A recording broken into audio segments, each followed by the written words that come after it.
Tanong ako sa'yo. Kapag nahuli mo ba akong may babae, diba? Anong gagawin mo? Bakit? May babae ka ba?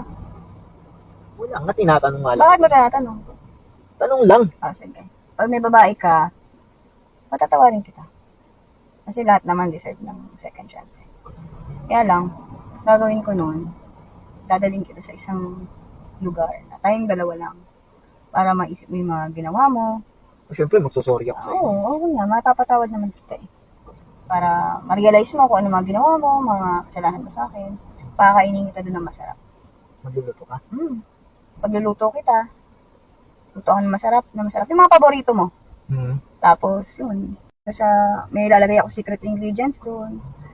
For sure, makakatulog ka doon ng mahimbing. Pagkatapos nun, mga ilang minuto, sigurado ako kailangan nang tumawag sa St. Peter. Magagamit ko na yung binayaran natin. Okay?